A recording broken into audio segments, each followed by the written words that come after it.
তোমাদের জন্য দারুণ সুখবর। আইবি অর্থাৎ ইন্টেলিজেন্স ব্যুরোর তরফ থেকে নতুন নিয়োগ বিজ্ঞপ্তি জারি হয়েছে, যে বিজ্ঞপ্তির জন্য আমি অলরেডি তোমাদের আপডেট দিয়েছিলাম, অনেক আগেই আপডেট দিয়ে দিয়েছিলাম যে এর বিজ্ঞপ্তি প্রকাশিত হতে চলেছে। তার জন্য অফিসিয়াল নোটিশ জারি হয়ে গেল, যেখানে ৩,৭১৭ শূন্য পদে সম্পূর্ণ পার্মানেন্টভাবে এসিআইও পোস্টে নিয়োগ করা হচ্ছে। এবং এখানে আবেদন করতে গেলে তোমাদের কি কি ক্রাইটেরিয়া ফুলফিল করতে হবে, প্রত্যেকটি তথ্য খুঁটিনাটি এ টু জেড ইনফরমেশন এই ভিডিওর মাধ্যমে তোমাদের কাছে তুলে ধরবো। তোমরা অবশ্যই ভিডিওটাকে শেষ পর্যন্ত দেখবে, প্রত্যেকটি তথ্য তোমাদের প্রত্যেকের জন্য খুব ইম্পর্টেন্ট। তো দেখতে পাচ্ছ যে আমি পিডিএফটা ওপেন করে নিয়েছি। ইন্টেলিজেন্স ব্যুরোর তরফ থেকে বিজ্ঞপ্তি জারি হয়েছে, জাস্ট কিছুক্ষণ আগেই রিলিজ হলো। Ministry of home affairs, government of India.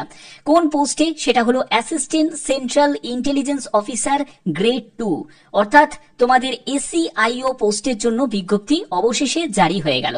তো এখানে কি কি বলা হচ্ছে সম্পূর্ণ ডিটেলসটা দেখো। এখানে ইউআর এর জন্য ভ্যাকেন্সি হচ্ছে ১,৫৩৭টি, ইডব্লিউএস এর জন্য ৪৪২টি মতো শূন্যপদ, ওবিসির জন্য ৯৪৬, এসসির জন্য তোমাদের ৫৬৬টি, আর ২২৬টি হচ্ছে এসটির জন্য, আর টোটাল শূন্যপদ হচ্ছে ৩,৭১৭টি শূন্যপদে নিয়োগ করা হচ্ছে। এবং এটা হলো non gazetted group C category post আছে। এবং এখানে তোমাদের পে স্কেল কত পাবে দেখো, লেভেল 7 অনুযায়ী ৪৪,৯০০ টাকা থেকে ১,৪২,৪০০ টাকার মধ্যে তোমাদের বেতন থাকবে। সেন্ট্রাল গভর্নমেন্টের জব এবং খুব ভালো টাইপের তোমাদের বেতন থাকছে। যোগ্যতা কি প্রয়োজন? গ্র্যাজুয়েশন। যে কোনো শাখায় তুমি যদি গ্র্যাজুয়েট হয়ে থাকো, আর্টস হোক, সায়েন্স হোক বা কমার্স হোক, আবেদন করতে পারবে। এবার তোমাদের মনে প্রশ্ন যে স্যার কম্পিউটারে কি কোনো যোগ্যতা ম্যান্ডেটারি? নো, কম্পিউটারের যোগ্যতা কোনো ম্যান্ডেটারি নয়। যদি তোমার কোনো বেসিক কম্পিউটারের নলেজ থাকে তাহলে তুমি অগ্রাধিকার পাবে, বাট এটা কিন্তু অত্যাবশ্যক নয়। ক্লিয়ার? এজ লিমিট কি প্রয়োজন? 18 থেকে 27 বছরের মধ্যে তোমার বয়স হলে তোমরা প্রত্যেকে আবেদন করতে পারবে। 10/8/2025 হিসাবে তোমাদের এজ ক্যালকুলেট করতে হবে। ওকে, এজ ক্যালকুলেট করতে হবে। এখানে যারা যারা তোমরা এসসি এসটি ক্যান্ডিডেট আছো তারা বয়সে 5 বছর ছাড় পাবে, ওবিসিরা বয়সে 3 বছর ছাড় পাবে। এছাড়া যারা তোমরা এখান থেকে ডিপার্টমেন্টাল যারা ক্যান্ডিডেট আছো তারাও তো যথারীতি এখানে রিল্যাক্সেশন পেয়ে যাবে। এবার তোমাদের সিলেকশনের জন্য তোমাদের কিভাবে সিলেকশন হবে সেই ব্যাপারটা তোমাদের বলি। দেখো, প্রথমে তোমাদের বলছি সেটা হলো তোমাদের একটা ডেসক্রিপটিভ এক্সামিনেশন হবে, যে রিটিন এক্সামিনেশনে তোমাদের 1 ঘন্টা সময় থাকবে। 100 নম্বরের পরীক্ষা হচ্ছে। পরীক্ষার জন্য তোমাদের এমসিকিউ টাইপের প্রশ্ন থাকছে। দেখো, এমসিকিউ টাইপের প্রশ্ন থাকবে এবং 20টা কোশ্চেন করে 5টা পার্টে তোমাদের ভাগ করা থাকবে। Current affairs, general studies, numerical aptitude, reasoning এবং ইংলিশ। এখানে তোমাদের 1/4 নেগেটিভ মার্কিং থাকবে, অর্থাৎ 4টে প্রশ্নের ভুল উত্তরের জন্য প্রাপ্ত নম্বর থেকে 1 নম্বর কাটা যাবে। এরপরে তোমরা টায়ার 2 তে চলে যাবে। টায়ার 2 তে কি থাকছে দেখো, ডেসক্রিপটিভ টাইপের পেপার থাকবে, যেখানে 50 নম্বরের পরীক্ষা হচ্ছে টায়ার 2 তে, যেখানে 20 নম্বরের তোমাদের এসে থাকবে। ঠিক আছে, যেখানে তোমাদের 10 মার্কস থাকছে হচ্ছে ইংলিশ কম্প্রিহেনশনের ওপর, আর হচ্ছে লং অ্যান্সার টাইপ কোশ্চেন, যেখানে 2টো কোশ্চেন থাকবে, 10 মার্কস করে ইচ থাকছে। এখানে তোমাদের current affairs, economics, social political issue এগুলো নিয়ে তোমাদের 20 মার্কস থাকছে। এখানে তোমাদের 1 ঘন্টা তোমাদের সময় থাকছে, আর তোমাদের এখানে 50 নম্বরের পরীক্ষা।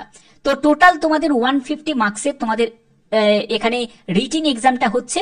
আর ইন্টারভিউর জন্য তোমাদের থাকছে 100 নম্বর হচ্ছে ইন্টারভিউ থাকছে। এটা হলো টায়ার 3 তে হচ্ছে ইন্টারভিউ। বোঝা গেল? আচ্ছা, এবার দেখো তোমাদের এখানে আর কি কি বলা হচ্ছে, যে এখানে যারা যারা তোমরা আবেদন করবে, মেল ক্যান্ডিডেট ফিমেল ক্যান্ডিডেট প্রত্যেকে আবেদন করতে পারো। এবং কাট অফ মার্কসের ক্ষেত্রে বলে দিয়েছে 100-র মধ্যে টায়ার 1-এ তোমাদের ইউআর এর জন্য 35, ওবিসি 34, এসসি এসটি 33, ইডব্লিউএস 35, এরকম তোমাদের রেঞ্জ কিন্তু তোমাদের থাকতে হবে। পরবর্তী হচ্ছে তোমরা নোট 3 তে তোমরা দেখতে পাচ্ছ তোমাদের ইন্টারভিউ হবে। 5 গুণ প্রার্থীকে যা ভ্যাকেন্সি থাকবে তার 5 গুণ প্রার্থীকে ইন্টারভিউর জন্য ডাকা হবে। ওকে, আচ্ছা, এখানে তোমাদের দেখো on the basis of combined performance, সেটা হলো টায়ার 1, টায়ার 2 এবং টায়ার 3, মানে রিটিন ইন্টারভিউ টোটালটাকে কম্বাইন করে ফাইনাল মেরিট তোমাদের প্রিপেয়ার্ড হবে। বোঝা গেল? আচ্ছা, তোমরা এক্সাম সিটি নিয়ে তোমরা অনেকের একটা দুশ্চিন্তা করো যে স্যার এক্সাম সিটিটা আমরা কোথায় পাবো। এক্সাম সিটি তোমরা কলকাতাতে পেয়ে যাবে। এছাড়া তোমরা যারা যারা যে রাজ্য থেকে বিলং করছো, সব থেকে মেন কথা হচ্ছে তুমি রাজ্যের মধ্যেই তুমি এক্সাম সেন্টার পেয়ে যাবে এবং তুমি পোস্টিংও পেয়ে যাবে। কারণ পোস্টিং যেটা থাকবে সেটা কিন্তু রিজিওনাল ওয়াইজ, অর্থাৎ তুমি যে রিজিয়নে তুমি অ্যাপ্লাই করবে সেই রিজিয়নেই তোমাদের পোস্টিং হয়ে যাবে। ক্লিয়ার? আচ্ছা, হাউ টু অ্যাপ্লাই, কিভাবে আবেদন করবে? আবেদন করার জন্য অনলাইনেই আবেদন করতে হবে। অফিসিয়াল ওয়েবসাইট দুটো আছে, আমি একটি তোমাদের এই mha.government.in এর অফিসিয়াল সাইটটা দিয়ে দেবো, সেখান থেকে তোমরা লিঙ্কটা অ্যাক্টিভ কবে থেকে করতে পারবে? দেখো 19শে জুলাই থেকে তোমরা আবেদন করতে পারবে। এখন লিঙ্ক অ্যাক্টিভ হয়নি, 19শে জুলাই থেকে লিঙ্ক অ্যাক্টিভ হয়ে যাবে, প্রত্যেকে আবেদন করতে পারবে। 10ই আগস্ট হচ্ছে আবেদনের শেষ তারিখ, 10ই আগস্ট 2025 হচ্ছে আবেদনের শেষ তারিখ। এবার দেখো যে তোমাদের আবেদন মূল্য কত টাকা লাগছে। এখানে যারা UR candidate, EWS candidate, OBC candidate যারা আছো তাদের 100 টাকা এক্সামিনেশন ফিস আর রিক্রুটমেন্ট প্রসেসিং চার্জ হিসাবে 550 টাকা, টোটাল 650 টাকা লাগছে। এবং অল আদার্স যারা ক্যান্ডিডেট আছো, মানে যারা জেনারেল প্রার্থী ছাড়া যারা এসসি আছো, এসটি আছো, তারপরে হচ্ছে পিডব্লিউবিডি ক্যাটাগরি থেকে বা ফিমেল ক্যাটাগরি থেকে যারা আছো, তাদেরকে যেটা দিতে হবে সেটা 550 টাকা আবেদন মূল্য দিতে হবে। তাদের এক্সামিনেশন ফিজের ক্ষেত্রে ছাড় আছে, শুধুমাত্র রিক্রুটমেন্ট প্রসেসিং চার্জটা তাদের লাগছে। ওকে, আচ্ছা এখানে আর কি কি বলা হচ্ছে দেখো, এখানে বলছে যারা এক্স সার্ভিসম্যান আছো, এখানে বলছে SC ST candidate, female candidate, those the ex serviceman who are eligible for reservation are exempted from payment of examination fees. দেখতেই পাচ্ছ যে